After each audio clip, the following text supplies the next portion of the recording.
Hello everyone, स्वागत है आपका हमारे प्यारे से चैनल बहन्स पढ़ाई में। आज हम करेंगे अपना बहुत ही ज़्यादा अच्छा सा चैप्टर जिसका नाम है नेशनलिज्म इन इंडिया। और ये जो नोट्स है ना, ये मैंने लिए हैं इनोवेटिव ज्ञान की वेबसाइट से। So if you want to access the note तो मैंने इनकी लिंक डिस्क्रिप्शन बॉक्स में दे दी है, यू कैन एक्सेस दैट। और अगर आपको कोई भी डाउट हो तो आप मुझे इंस्टाग्राम पे फॉलो करके डीएम कर सकते हो। कोई भी स्टडी मटेरियल चाहिए तो आप टेलीग्राम पे मुझे फॉलो कर सकते हो, you can access freely everything, ठीक है। अच्छा, तो शुरू करते हैं अपनी इस चैप्टर नेशनलिज्म इन इंडिया को। बहुत मज़े से कम टाइम में पूरे चैप्टर को डिटेल में समझने वाले हैं, कुछ भी बिना छोड़े। Okay okay, let's begin. तो यहाँ पर ना कुछ ईयर्स लिखे हुए हैं, आप चाहो तो इन ईयर्स को नोट कर सकते हो, या फिर जो मैंने नोट्स की लिंक दी है आप वहाँ से इनको नोट डाउन कर सकते हो। हम जो है अपना चैप्टर यहाँ से स्टार्ट करेंगे, नेशनलिज्म से, ठीक है। तो जैसे कि आपको समझ में आ रहा है नेशनलिज्म का क्या मतलब हो सकता है। नेशनलिज्म का मतलब है देश प्रेम की भावना। हम इंडियंस हैं, हमारे लिए इंडिया के लिए क्या भावना है, देश प्रेम की, कि हम अपने देश को, जिस देश में हम रहते हैं, जिस देश का नमक हम खाते हैं, जिस देश से हमें कमाने का मौका मिलता है, हम रह रहे हैं इतने प्यार से सबके साथ मिलजुल के, तो उस देश के लिए हमें प्रेम तो हो गई। तो वो जो देश प्रेम की भावना होती है हर एक इंसान को, उसको हम नेशनलिज्म कहते हैं, ठीक है। यहाँ पर भी लिखा हुआ है, पीपल में बी स्पीकिंग डिफरेंट लैंग्वेजेस। लोग बाग बेशक अलग अलग भाषा बोलते हों इंडिया के केस में, लेकिन सभी को अपने देश के लिए प्यार होता है। तो नेशनलिज्म यानी कि देश प्रेम एक ऐसी भावना है जो सभी लोगों को, सभी देशवासियों को एकजुट करती है। सभी के अंदर कॉमन फीलिंग आती है कि हाँ भाई, हम इंडियंस हैं, है ना।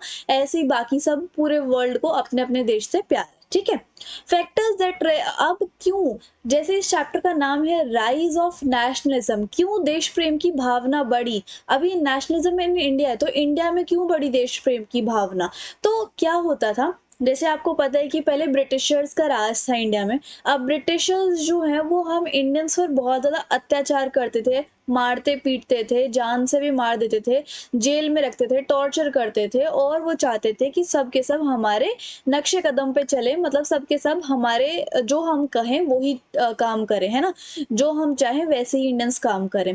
तो ऐसे ऐसे इंडिया के लोगों को ब्रिटिशर्स ने बहुत परेशान कर रखा था। तो इंडियंस ने डिसाइड कर लिया था कि हम इन ब्रिटिशर्स को यहाँ से निकाल देंगे, फुट, इस तरीके से, है ना। तो तब इंडियंस के अंदर देश प्रेम की भावना और ज्यादा जागी, और तब बहुत सारे एंटी कॉलोनियल मूवमेंट स्टार्ट हुए थे। और सिमिलरली जो आपने rise of nationalism in Europe वाला चैप्टर पढ़ा है, तो यूरोप में क्यों नेशनलिज्म की भावना थी, क्योंकि यूरोप में नेशन स्टेट चाहते थे, है ना। जो कॉमन पीपल हैं वो सब अपनी एक कॉमन स्टेट चाहते थे, इस तरीके से। तो दैट्स व्हाई यूरोप में नेशनलिज्म हुआ था। अब हम बात करेंगे अपने अगले टॉपिक की, जो कि है द फर्स्ट वर्ल्ड वॉर, खिलाफत एंड नॉन कॉपरेशन मूवमेंट। तो शुरू करते हैं फर्स्ट वर्ल्ड वॉर से। जैसे कि सबको पता, आप जब से बच्चे से थे तब से ही आपको पता है कि फर्स्ट वर्ल्ड वॉर हुआ था, है ना, 1914 से लेकर 1980 तक। और इसमें क्या हुआ था, फर्स्ट वर्ल्ड वॉर में ना काफी ज्यादा प्रॉब्लम्स आई थी इंडिया में भी और पूरे वर्ल्ड में भी। इससे क्या हुआ, जैसे वर्ल्ड वॉर जब भी होता है, जैसे अभी रशिया और यूक्रेन में चल रहा है, ऐसा ही वाला, है ना। तो जब वर्ल्ड वॉर होता है ना, तो उससे क्या होता है, डिफेंस एक्सपेंडिचर बढ़ जाता है। डिफेंस एक्सपेंडिचर मतलब कि जैसे गोले बारूद, टैंक, और भी बहुत सारे केमिकल और बहुत सारी मशीन्स का जो बनाने का खर्चा है वो सब बढ़ जाता है। तो ये सब इस उन सब चीज़ों का प्रोडक्शन बहुत ज़्यादा ज़रूरी है, नहीं तो फिर देश हार जाएगा वॉर में, है ना। तो उन सब चीज़ों का प्रोडक्शन के लिए क्या चाहिए, रोकड़ा। अब वो रोकड़ा कहाँ से आएगा, या तो लोन लेना पड़ेगा वॉर के लिए, या फिर अपने देश के टैक्स बढ़ा दो, तो वहां से इनकम आएगी, फिर तुम अपने गोले बारूद फिर से बना सकते हो। और इन्होंने क्या किया था, कस्टम ड्यूटी बढ़ा दी थी, मतलब जो इंपोर्ट एक्सपोर्ट होने थे उनके ऊपर ड्यूटीज लगा दी। और साथ ही साथ इनकम टैक्स का इंट्रोडक्शन हो गया, मतलब अगर तुम इतने पैसे कमाते हो एक साल में तो तुम्हें टैक्स देना पड़ेगा इनकम के ऊपर। तो उससे क्या होता था, एक्स्ट्रा पैसा आता था, और एक्स्ट्रा पैसे से फिर वो वॉर के अंदर पैसा लगाते थे, ठीक है। तो वर्ल्ड वॉर वन का पहला पॉइंट याद हुआ कि क्या असर हुआ वर्ल्ड वॉर के बाद। और क्या हुआ, जब वॉर चल रहा था तब चीजों की जो प्राइसेस है ना वो डबल हो गए थे 1913 से लेकर 1918 तक, है ना। जो कॉमन पीपल थे, जो मिडिल क्लास फैमिली के थे, उनको सबसे ज्यादा सफर करना पड़ा था, क्योंकि प्राइस जो बढ़ गया। और जो रूरल पीपल थे, जो लोग गांव में रहते थे, वहां पर फोर्स रिक्रूटमेंट होता था, मतलब कि जबरदस्ती उन लोगों को आर्मी के अंदर भेजा ही भेजा जाता था कि तुम्हें जाना ही जाना पड़ेगा, ठीक है।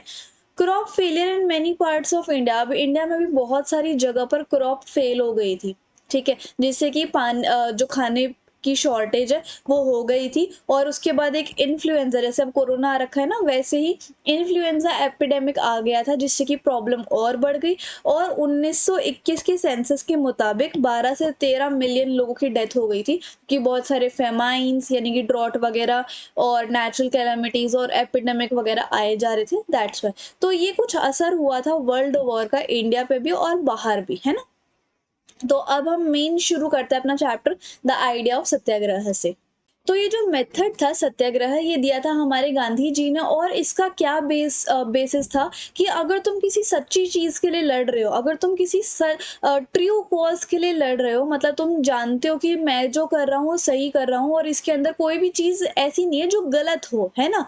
अगर आप किसी भी ट्रू कॉज के लिए लड़ रहे हो तो आपको मतलब फाइट करने की जरूरत नहीं है, डिशुम डिशुम वाली फाइट करने की जरूरत नहीं है, या फिर हथियारों की जरूरत नहीं है, फिजिकल फोर्स की हमें जरूरत ही नहीं है। हम सच्चाई के आधार पर, है ना, हम सच्चाई के आधार पर बिना लड़े बिना गुस्सा किए भी किसी फाइट को जीत सकते हैं, अगर हमारा इंटेंशन सही हो, अगर हमारा लड़ने का जो मेन रीजन है वो सच के आधार पे हो, ट्रू कॉज हो, तो हम जो है किसी बैटल को without any violence, without being aggressive और विदाउट बीइंग एनी हथियार, हम उस फाइट को जीत सकते हैं। तो वो ही एक असली सत्याग्रही होता है। So that is Mahatma Gandhi ji का कंसेप्ट ऑफ सत्याग्रह, ठीक है। अब सत्याग्रह कैसे स्टार्ट होता है इंडिया में, ये देखो, महात्मा गांधी आ गए थे 1915 में, कहाँ पर, इंडिया में, ये तो सबको पता है।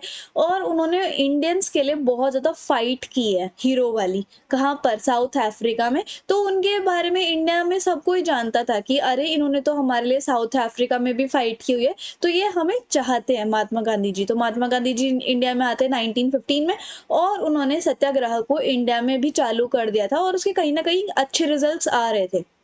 जैसे कि 1917 में गांधी जी गए चंपारण बिहार में, और वहां के पीजेंट्स को उन्होंने सपोर्ट किया, इंस्पायर किया कि तुम ना, ये जो तुम्हारे ऊपर अत्याचार कर रही है ब्रिटिश गवर्नमेंट, तुम इसके खिलाफ लड़ो, ठीक है। ये जो तुम्हारे ऊपर प्लांटेशन सिस्टम ऑपरेसिव वाला है ना, plantation system in the sense कि जितने भी बिहार के या फिर कहीं के भी पीजेंट्स क्रॉप्स उगाते थे, उन क्रॉप्स में से उनको आधी या फिर आधे से ज्यादा या फिर जितना भी कॉन्ट्रैक्ट होता था वो ब्रिटिशर्स को देनी होती थी, है ना। और फ्री में काम करना पड़ता था, और लैंडलॉर्ड्स को टैक्स या फिर रेवेन्यू या फिर पैसे वगैरह देने पड़ते थे। तो ये सब मतलब फिर पीजेंट्स क्या कमाएंगे ना, मेहनत भी उन्हीं की और पैसे भी उन्हें नहीं मिल रहे, और उनकी तो क्रॉप्स भी जा रही है ब्रिटिशर्स के पास। तो गांधी जी ने चंपारण में जाकर जो कि बिहार में है, उनको प्रीजेंट्स को इंस्पायर किया कि तुम लोग जो है ऑपरेसिव प्लांटेशन सिस्टम के अगेंस्ट हो जाओ और स्ट्रगल करो, ठीक है।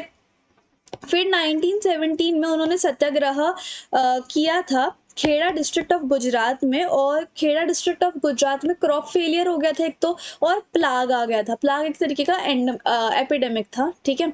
और उसमें क्या हुआ, जिसकी वजह से मतलब epidemic is a kind of बीमारी, ठीक है। तो पीजेंट्स जो थे खेड़ा के, वो रेवेन्यू नहीं पे कर पा रहे थे, और वो ये डिमांड कर रहे थे कि भाई ब्रिटिश गवर्नमेंट, तुम जो ये हमें हमारे ऊपर इतना अत्याचार कर रहे हो, तुम ये हमसे रेवेन्यू ले जा रहे हो, बार बार हमारी क्रॉप्स भी ले जा रहे हो, तो तुम ये जो रेवेन्यू कलेक्ट कर रहे हो ना, इसको माफ कर दो।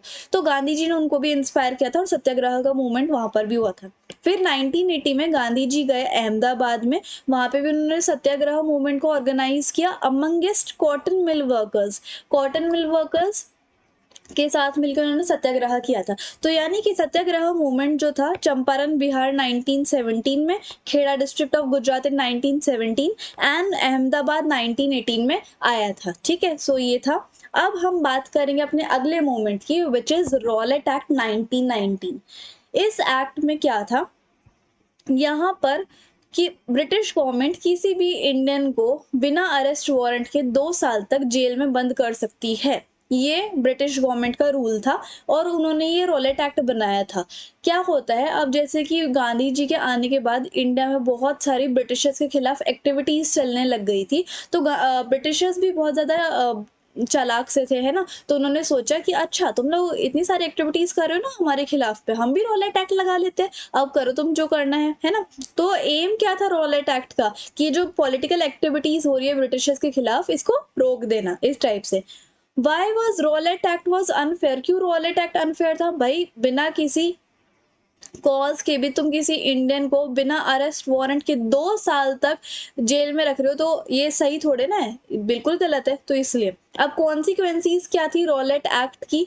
तो महात्मा गांधी जी ने ऑल इंडिया हड़ताल प्लान की कि सभी इंडिया के लोग जो है हड़ताल पे बैठेंगे 6 अप्रैल को 1919 में। इस बेकार से लॉ के लिए रैलीज निकाली गई बहुत सारी सिटीज में। वर्कर्स जो थे स्ट्राइक पे चले गए थे रेलवे वर्कशॉप पे। शॉप्स जो है बंद हो गई थी, ठीक है। और local leaders were picked up from Amritsar, Amritsar से लोकल लीडर्स को पिकअप किया गया, ओके। और यहाँ से अटैक किया गया बैंक्स के ऊपर, पोस्ट ऑफिस के ऊपर और रेलवेज के ऊपर। तो ये सारी चीजें हो रही थी रॉलेट एक्ट पास होने के बाद। अब हम रॉलेट एक्ट को थोड़ा सा डिटेल में पढ़ते हैं, ठीक है। तो रॉलेट एक्ट 1919 ये पास हुआ था इंपीरियल लेजिस्लेटिव काउंसिल में 1919 में। हालांकि इंडियन मेंबर्स को ये अच्छा नहीं लगा था ये एक्ट, बट फिर भी ये पास हो गया। अब इससे क्या हुआ, ब्रिटिश गवर्नमेंट के पास में बहुत सारी पावर आ गई कि अब आओ तुम कोई भी पॉलिटिकल एक्टिविटीज करो हमारे खिलाफ, हम बताते तुम्हें, हम तुम्हें जेल की धूल चटाएंगे, ऐसे करेंगे। ये उनका इंटेंशन था, ठीक है।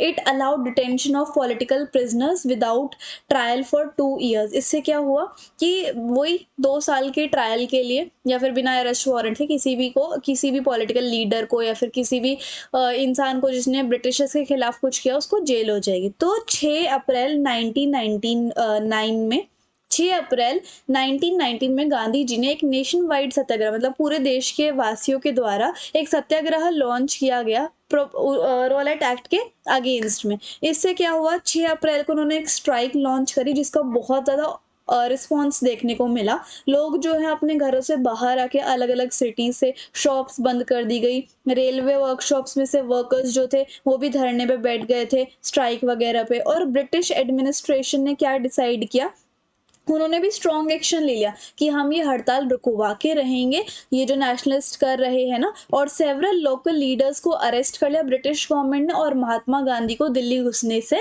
रोक दिया गया इस तरीके से। अब हम बात करते हैं जलियांवाला बाग इंसिडेंट की। इस इंसिडेंट के बारे में हम सबको पता है कि क्या हुआ था, बट डिटेल में हम क्लास 10th में पढ़ेंगे कि एक्चुअल में क्या हुआ था। जैसे कि रॉलेट एक्ट जो था वो सभी लोग बाग प्रोटेस्ट कर रहे थे, और सिमिलरली पंजाब में भी जो लोग बाग थे वो रॉलेट एक्ट के लिए प्रोटेस्ट कर रहे थे। अमृतसर में क्या हुआ फिर 10 अप्रैल 1919 में पुलिस ने फायर कर दी थी उनके ऊपर, जिसकी वजह से गवर्नमेंट की बिल्डिंग्स पर लोगों ने फायरिंग अटैक करने स्टार्ट कर दिया। और उसके बाद मार्शल लॉ अप्लाई हो गया अमृतसर में। मार्शल लॉ क्या होता है कि किसी एक एरिया पर आर्मी का कंट्रोल हो जाता है, ठीक है। अब मार्शल लॉ लॉन्च हो जाता है। मार्शल लॉ क्या होता है कि किसी भी एक एरिया को ना आर्मी कंट्रोल करने लग जाती है। तो सिमिलरली अमृतसर में भी मार्शल लॉ जो है वो लॉन्च हो गया, और किसके हाथ में संभाल दी गई, जनरल डायर के हाथ में। तो अब क्या होता है, शॉकिंग जलियांवाला बाग मैसेकर जो है 13 अप्रैल को होता है। मतलब ये वाला जो केस था वो तो 10 अप्रैल को था। अब 13 अप्रैल को क्या होता है, बैसाखी का दिन होता है और वो सेलिब्रेट हो रहा होता है पंजाब में। बहुत सारे विलेजेस की जो भीड़ है वो जलियांवाला बाग में वो लगा होता है फेयर यानी कि मेला, तो वहां पर पार्टिसिपेट करने के लिए आते हैं। अब क्योंकि मार्शल लॉ एम्प्लाइड था और जनरल डायर उस इलाके के इंचार्ज थे, तो जनरल डायर ने क्या किया, उस पार्क के या फिर उस जगह पर जहाँ पर बहुत सारी भीड़ जमा थी मेले वाले पार्क में, तो वहां पर उन्होंने सारे एंट्री पॉइंट्स को बंद कर दिया और ओपन फायर स्टार्ट कर दी, जिससे कि बहुत सारे लोगों की जान चली गई थी। तो पब्लिक रिएक्शन कैसा था इस इंसिडेंट को देख के, बहुत वॉयलेंट हो गई थी पब्लिक। सारे नॉर्थ इंडिया के जितने भी टाउन्स है वो बहुत ज्यादा गुस्से में आ गए थे, और साथ के साथ गवर्नमेंट भी बहुत ज़्यादा ब्रूटल हो गई थी रिस्पॉन्स में। उन्होंने और ज़्यादा वायलेंट कर दिया। तो महात्मा गांधी जी को ये जो अपना मूवमेंट था रॉलेट एक्ट को प्रोटेस्ट करने का या फिर nationwide satyagraha to protest the Rowlatt Act, उन्होंने इसको बंद कर दिया ताकि ये जो वायलेंस हो रहा है, ये जो अत्याचार हो रहा है, ये रुक जाए। अब जलियांवाला बाग का इम्पैक्ट क्या रहा, क्या असर पड़ा, वो हमें देखना है, ठीक है। बहुत सारे नॉर्थ इंडिया के टाउन्स में लोग बाग जो है सड़कों पे आ गए थे, बहुत भीड़ इकट्ठी हो गई थी, स्ट्राइक्स होने लग गए थे, क्लैश होने लग गया था पुलिस के साथ, गवर्नमेंट बिल्डिंग पर अटैक होने लग गए थे, ठीक है। ब्रिटिश गवर्नमेंट जो थी और भी ज़्यादा क्रूअल हो गई थी, लोगों को उन्होंने बहुत ज़्यादा बेइज्जत किया और टेरराइज़ किया, डरा भी दिया। सत्याग्रही जो सत्याग्रह को फॉलो करते थे, गांधी जी की बात को मानते थे, उनको फ़ोर्स किया गया कि तुम अपनी नाक को रगड़ो ज़मीन पर और गलियों में क्रॉल करो इन द सेंस तुम रेंगो और हम सारे जो ब्रिटिशर्स है, जो हम साहेब है तुम्हारे, तुम हमें सैल्यूट करो अपनी नाक रगड़-रगड़ के और रेंग के, इस तरीके से।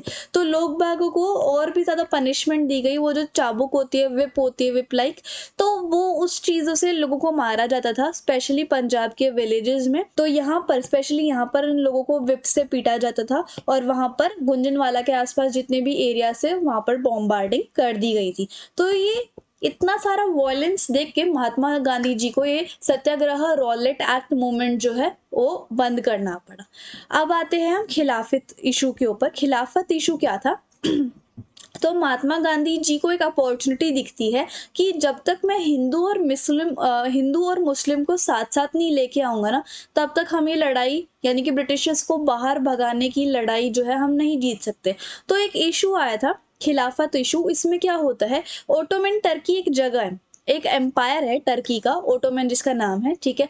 ओटोमन टर्की जो था वर्ल्ड वॉर वन में बहुत बुरी तरीके से डिफीट हो गया था। तो ये र्यूमर्स थी कि जो ओटोमन का एम्परर था, जो ओटोमन के राजा थे, उनके ऊपर बहुत बुरे बुरे अत्याचार किए गए हैं, हार्श पीस ट्रीटी उनके ऊपर लगाई गई है। और जो ओटोमन के एम्परर थे, तो वो इस्लामिक वर्ल्ड के स्पिरिचुअल हेड थे, ठीक है, यानी कि खलीफा थे। ओके, तो इसकी वजह से क्या हुआ, मुस्लिम जो लोग थे, मुस्लिम कम्युनिटी जो थी, उन्हें बहुत बुरा लगा था, क्योंकि अगर कोई भी स्पिरिचुअल हेड होते हैं हम लोगों के, तो हमें अगर उनके साथ कुछ बुरा होता है तो हमें भी बुरा लगेगा, है ना। तो ऐसे ही ओटोमन के जो एम्परर थे, द खलीफा, उनके साथ भी बहुत बुरा बुरा अत्याचार हो रहा था, जिसकी वजह से मुस्लिम कम्युनिटी को भी बहुत ज़्यादा ठेस पहुंच रही थी। तो महात्मा गांधी जी ने सोचा कि हम इस इशू को भी सॉल्व करेंगे, खिलाफत इशू को भी, और इंडिया में जो स्वराज हमें चाहिए उसको भी हम सॉल्व करेंगे, ठीक है।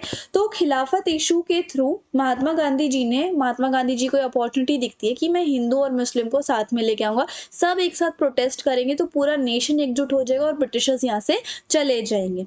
अब क्या होता है, खिलाफत कमेटी फॉर्म की जाती है बॉम्बे में मार्च 1919 में, ताकि खलीफा को बचाया जा सके। और इस कमेटी में दो भाई थे, दो लीडर्स थे, जिनका नाम था मोहम्मद अली और शौकत अली। और उन्होंने भी वो भी यही चाहते थे कि महात्मा गांधी जो है नेशन को साथ साथ लाए, ताकि हम इस इशू के लिए तैयार हो सके, है ना। तो कोलकाता सेशन जो हुआ था कांग्रेस का सितंबर 1920 में, वहां पर एक प्रण लिया गया, एक रेजोल्यूशन पास किया गया कि हम नॉन कोऑपरेशन मूवमेंट को लॉन्च करेंगे, ताकि खिलाफत भी सपोर्ट किया जाए और स्वराज भी सपोर्ट किया जाए। खिलाफत मूवमेंट समझ में आ गया ना, कि खलीफा को बचाया जाए, है ना। और स्वराज क्या होता है कि सेल्फ रूल, इंडिया पे कोई बाहर की देश आके रूल ना करे, इंडिया वाले खुद इंडिया पे रूल करे, यानी कि सेल्फ रूल, है ना। तो इन दोनों मूवमेंट के लिए हिंदू मुस्लिम का साथ साथ आना बहुत ज़्यादा इम्पोर्टेंट है। तो इस चीज़ के लिए गांधी जी ने नॉन कॉपरेशन मूवमेंट स्टार्ट कर दिया। नॉन कॉपरेशन मूवमेंट क्या था कि ब्रिटिशर्स के साथ कॉपरेट मत करो। अब आगे क्या है, why did Mahatma Gandhi took up खिलाफत इशू? क्यों उन्होंने खिलाफत इशू लिया था महात्मा गांधी जी ने? क्योंकि वो ऑल इंडिया मूवमेंट करना चाहते थे। रॉलेट सत्याग्रह तो फेल हो गया था, लेकिन अब वो ऑल इंडिया मूवमेंट स्टार्ट करना चाहते थे।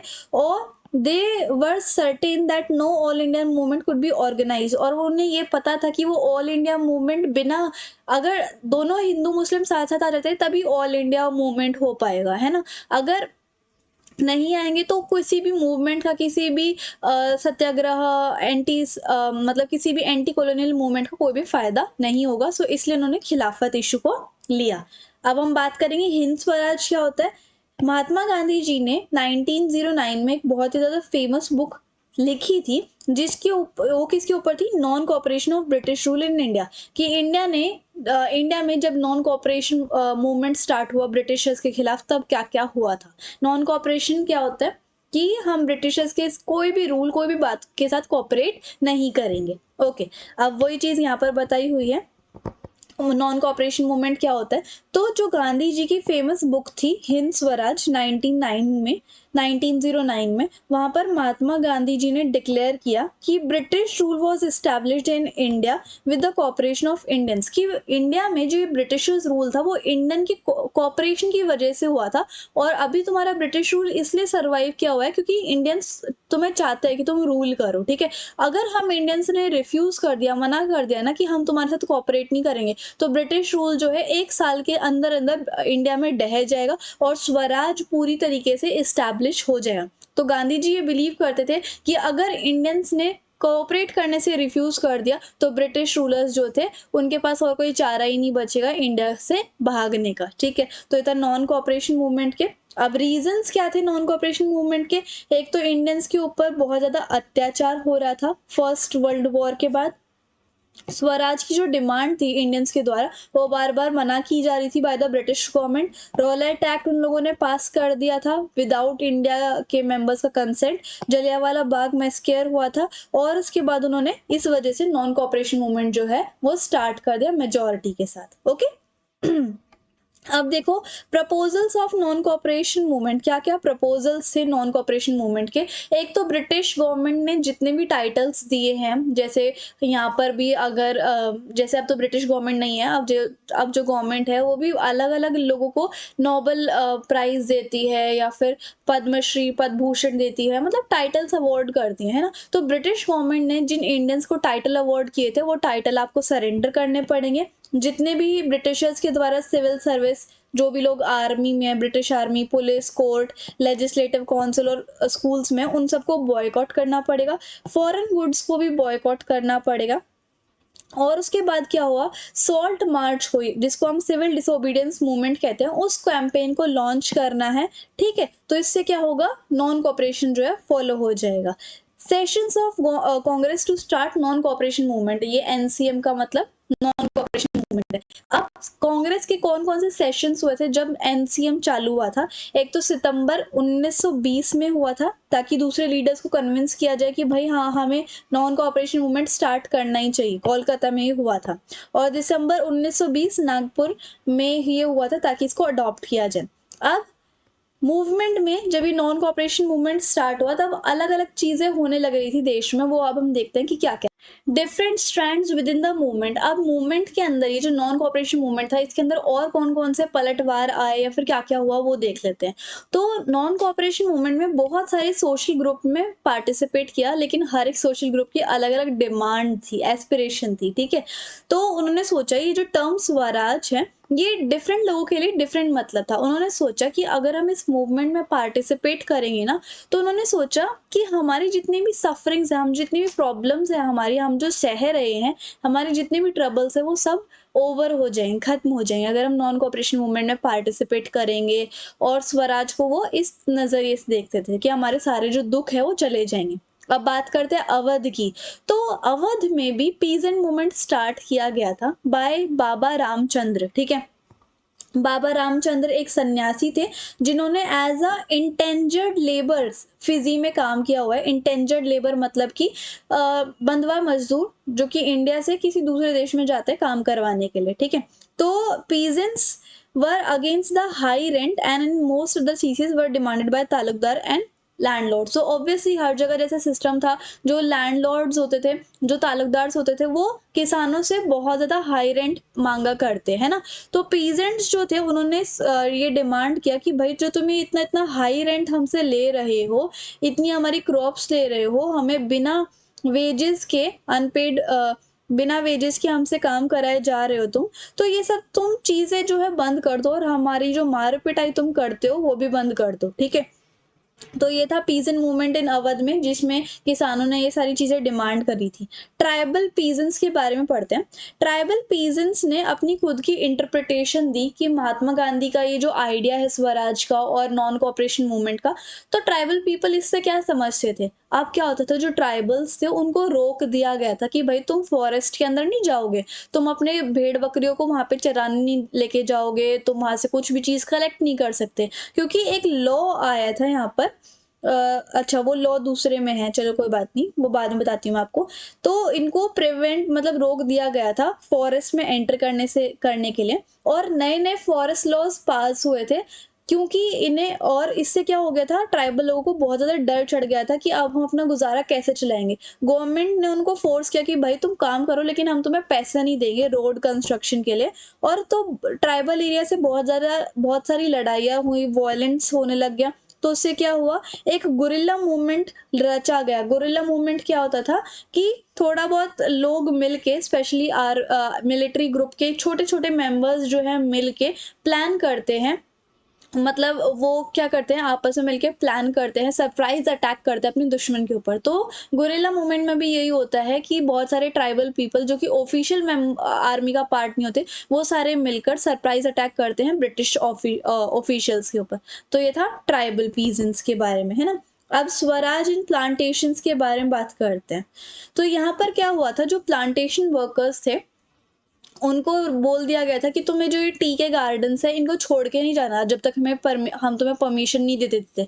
और ये किसके एक्ट था, इनलैंड इमिग्रेशन एक्ट ऑफ 1859। तो जैसे ही नॉन कॉपरेशन मूवमेंट की जो न्यूज़ है वो फैलती गई प्लांटेशन वर्कर्स में, तो उन्होंने ये बात मानना छोड़ दिया और अपनी मर्जी से वो प्लांटेशन या फिर टी गार्डन को छोड़ के चले गए थे। लेकिन वो बाद में पकड़े गए। वो एक्चुअल में अपने घर जा रहे थे नॉन कॉपरेशन मूवमेंट की बात सुनने के बाद। तो अपने घर जा रहे थे, लेकिन उन्हें ना पकड़ लिया गया था, क्योंकि रेलवे और स्टीमर स्ट्राइक चल रही थी। तो वहां पर उनको पकड़ लिया गया था रेलवे स्टेशन पे, और पुलिस ने उन्हें बहुत बुरी तरीके से मारा था। ठीक है, बात करते हैं स्वराज की। स्वराज का मतलब यही होता है कि सेल्फ रूल, हमारी कंट्री हम लोग ही रूल करेंगे उसको, एक तरीके की freedom. Swaraj mean self government, है ना? कोई भी बाहर की कंट्री हम पे आके रूल नहीं कर सकती, दैट इज स्वराज। अब क्या होता है, एंड ऑफ मूवमेंट होता है, कौन सा, नॉन कॉपरेशन मूवमेंट। ठीक है, फेब्रवरी 1922 में इस मूवमेंट को रोक दिया गया, नॉन कॉपरेशन मूवमेंट को, क्योंकि गांधी जी के द्वारा, क्योंकि चौरी चौरा इंसिडेंट हो गया था। चौरी चौरा इंसिडेंट क्या हुआ था, जो प्रोटेस्टर्स नॉन कॉपरेशन मूवमेंट को पार्टिसिपेट कर रहे थे, वो पुलिस के साथ भिड़ जाते हैं और पुलिस जो है उनके ऊपर खुलेआम गोलियां चला देती हैं। सो दैट्स वाई इस मूवमेंट को रोकना पड़ा। अब हम बात करेंगे अपने सिविल डिसोबीडियंस मूवमेंट की।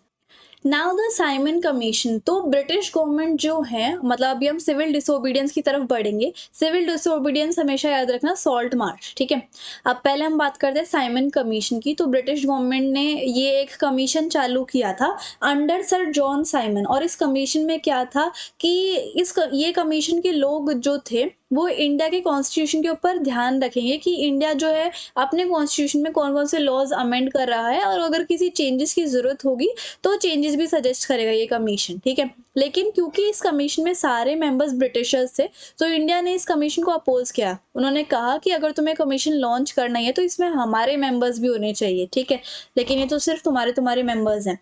तो जैसे ही साइमन कमीशन आया इंडिया में 1928 में, तो उसका स्वागत कैसे हुआ था, गो बैक साइमन के नारों के थ्रू। ठीक है, सारी पार्टीज ने, जितनी भी पार्टीज इंडिया में थी, पॉलिटिकल पार्टीज, उन्होंने इस प्रोटेस्ट को, गो बैक साइमन प्रोटेस्ट को ज्वाइन किया। और अक्टूबर 1929 को लॉर्ड इरविन ने एक ऑफर अनाउंस किया था। वो ऑफर क्या था, domination status for India. Domination status मतलब कि इंडिया की सेल्फ गवर्निंग स्टेट्स होंगी, मतलब कि इंडिया जो है अपनी स्टेट्स को खुद रूल कर सकता है, लेकिन उसका टाइम जो है स्पेसिफाइड नहीं था। उन्होंने ये भी ऑफर किया कि हम राउंड टेबल कॉन्फ्रेंस रखेंगे ताकि हम फ्यूचर कॉन्स्टिट्यूशन को डिस्कस कर सकें। ठीक है, अब हम बात करेंगे सॉल्ट मार्च, और इसी चीज को हम सिविल डिसोबीडियंस मूवमेंट कहते हैं। तो गांधी जी ने ये सोचा कि सॉल्ट यानी कि नमक एक इतना पावरफुल सिंबल है जिससे कि हम देश के लोगों को इकट्ठा कर सकते हैं। तो बहुत सारे लोगों को British, most of the people, बहुत सारे लोगों ने, और कुछ कुछ ब्रिटिशर्स ने भी इस आइडिया को सपोर्ट किया था। और उन्होंने सोचा कि हम इस टैक्स लॉ को अगर अबॉलिश कर देंगे, क्या होता है, ब्रिटिश गवर्नमेंट ने ना इंडिया का जो सॉल्ट था उसके ऊपर मोनोपोली बनाई हुई थी। ठीक है, कि सिर्फ हम ही लोग मतलब ब्रिटिशर्स के अंडर ही एक ऐसी कंपनी होगी जो कि सॉल्ट मैन्युफैक्चर करेगी, कोई इंडियन कंपनी सॉल्ट को मैन्युफैक्चर नहीं कर सकती। तो इंडियन ब्रिटिशर्स ने मोनोपोली बनाई हुई थी सॉल्ट के ऊपर, और सॉल्ट के लिए वो टैक्स भी लेती थी, जिसको हम सॉल्ट टैक्स बोलते हैं। तो अब गांधी जी ने सोचा कि ये तो बहुत ही ज़्यादा बुरी बात है, नमक जो है एक गरीब भी खाता है और एक अमीर भी खाता है, और नमक के ऊपर ही तुम लोग टैक्स ले रहे हो, तो इससे बुरी बात कौन सी हो सकती है। और आपने वो डायलॉग भी सुना होगा कि इस देश का तुम नमक खाते हो, है ना? तो सॉल्ट के ऊपर कोई टैक्स नहीं होना चाहिए।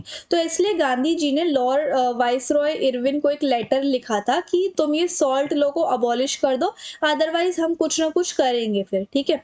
तो उन्होंने कुछ रिप्लाई नहीं दिया, और सॉल्ट मार्च या फिर डांडी मार्च गांधी जी ने स्टार्ट कर दिया था 12 मार्च 1930 को। इसको अकम्पनी किया था 78 वॉलंटियर्स ने, मतलब 78 जो वॉलंटियर्स थे वो साथ साथ गए गांधी जी के। 24 दिनों का ये प्रोटेस्ट था, और उन्हें 240 माइल्स कवर करना था, साबरमती से लेकर दांडी तक। और भी रास्ते में कई लोगों ने इस प्रोटेस्ट को ज्वाइन किया। 6 अप्रैल 1930 को गांधी जी गए जगह पर, और उन्होंने मैन्युफैक्चर किया सॉल्ट लॉ, जिसकी वजह से सॉल्ट लॉ जो है वो ब्रेक हो गया।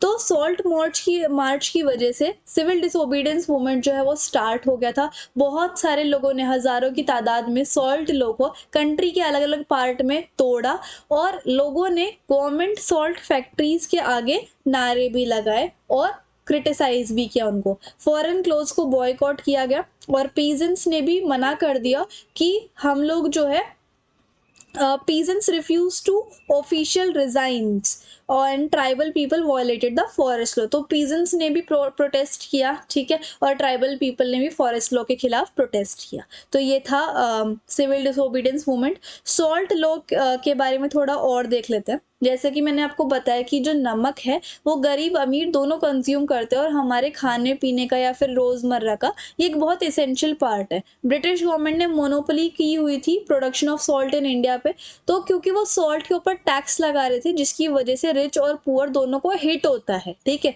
और स्पेशली पुअर को मतलब बहुत मुश्किल हो जाता है खरीदना, है ना। और ये नेशन के लिए भी एक अच्छी बात नहीं थी। तो गांधी जी ने सोचा कि इससे अच्छा मौका हमें कोई नहीं मिलेगा ब्रिटिशर्स को बाहर भगाने का, और हम क्या करते हैं, सॉल्ट लॉ को तोड़ देते हैं, ठीक है। अब आगे क्या होता है, गांधी इरविन पैक्ट हम देखते हैं। तो ब्रिटिश गवर्नमेंट ने इसके लिए भी रिस्पॉन्ड किया। ब्रिटिश गवर्नमेंट ऐसे चुपचाप थोड़े ना बैठेगी, उन्होंने भी रिस्पॉन्ड किया, ठीक है। सिविल डिसोबीडियंस के मूवमेंट के बाद उन्होंने ब्रूटली रिप्रेशन किया, है ना। महात्मा गांधी जी को कहा कि तुम इस मूवमेंट को कॉल ऑफ कर दो, और फिर गांधी जी जो है लॉर्ड इरविन के साथ पैक्ट में जाते हैं, मतलब एक एग्रीमेंट में जाते हैं, जो कि हुआ था 5 मार्च 1931 को। और इस पैक्ट के अंदर गांधी जी ने राउंड टेबल कॉन्फ्रेंस में पार्टिसिपेट किया था, जो कि लंदन में हुई थी, ठीक है।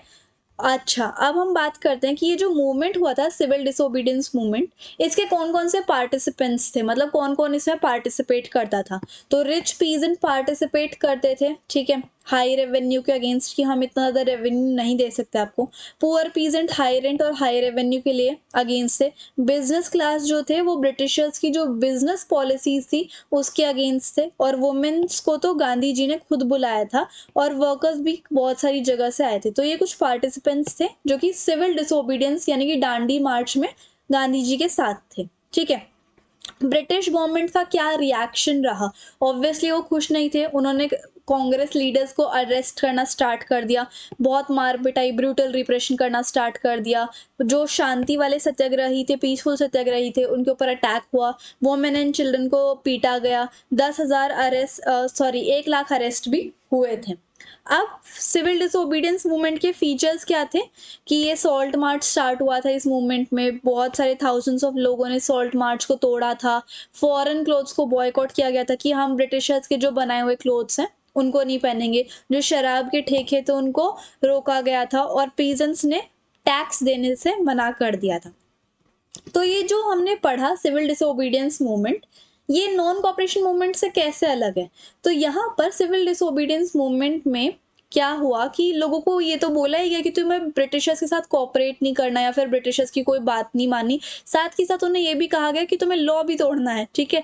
तो ये था सिविल डिसोबीडियंस मूवमेंट में। और नॉन कॉपरेशन मूवमेंट में सिर्फ कोऑपरेट करने के लिए मना किया था, लॉ तोड़ने के लिए नहीं बोला था, ठीक है। अब वुमेन्स का क्या रोल रहा सिविल डिसोबीडियंस मूवमेंट पे? वुमेन जो है लार्ज स्केल पे पार्टिसिपेट कर रही थी, participated in protest marches and manufactured salt. उन्होंने मार्चेस में प्रोटेस्ट किया था और सॉल्ट की मैन्युफैक्चरिंग में भी उन्होंने पार्टिसिपेट किया था, ठीक है। फॉरेन क्लोथ्स को उन्होंने रोक दिया था और लिकर शॉप्स को बंद कर दिया था, और उन्होंने सोचा कि अगर हम देश के लिए कुछ कर सकते हैं तो ये बहुत ही ज़्यादा पवित्र ड्यूटी होगी, ठीक है। अब सिविल डिसोबीडियंस मूवमेंट में क्या क्या लिमिटेशन थी, क्या क्या कमजोरियां थी? एक तो दलित पीपल ने पार्टिसिपेट नहीं करा था क्योंकि उन्हें लगता था कि कांग्रेस जो है स्केड्यूल्ड कास्ट की जो डिमांड है उनको फॉलो या फिर इग्नोर नहीं कर रही है, ठीक है। और मुस्लिम पॉलिटिकल ऑर्गेनाइजेशंस जो थे उन्होंने भी ज़्यादा अच्छे से पार्टिसिपेट नहीं किया था सिविल डिसोबीडियंस मूवमेंट में, क्योंकि उन्हें लगा था कि जो कांग्रेस है वो ज़्यादा हिंदू ग्रुप के पास ज़्यादा रहती है, हमें तो हमारे ऊपर तो ध्यान ही नहीं देती, ठीक है। इससे क्या होता है, दोनों कम्युनिटीज के बीच में, हिंदू मुस्लिम में डिस्ट्रस्ट पैदा हो जाता है। अब हमारा लास्ट टॉपिक बचा है the sense of collective belonging. इसमें क्या होता है कि कुछ कुछ ऐसी चीजें होती हैं हमारे देश में जिससे कि पूरा देश एकजुट हो जाता है। एक तो फिगर और इमेज। पहली इमेज भारत माता की बंकिम चंद्र ने बनाई थी, जिसकी वजह से लोग बाग जो है अपने नेशन को आइडेंटिफाई करने लग गए थे और एक दूसरे की हेल्प भी करने लग गए थे, ठीक है। फोकलोर यानी कि बहुत सारे गाने गाए जाते थे जिसकी वजह से बहुत अच्छा फील होता था, एज अ इंडियन हमें फीलिंग आती थी इंडियन की, ठीक है। आइकन एंड सिंबल यानी कि एक फ्लैग भी बनाया गया था। पहला फ्लैग जो था वो स्वदेशी मूवमेंट जो कि 1921 में स्टार्ट हुआ था, वहां पर एक ट्राई कलर फ्लैग बनाया गया था बंगाल में, जिसके ऊपर 8 लोटसेस थे। और 1921 में गांधी जी ने एक स्वराज फ्लैग को भी डिजाइन किया गया था, ठीक है।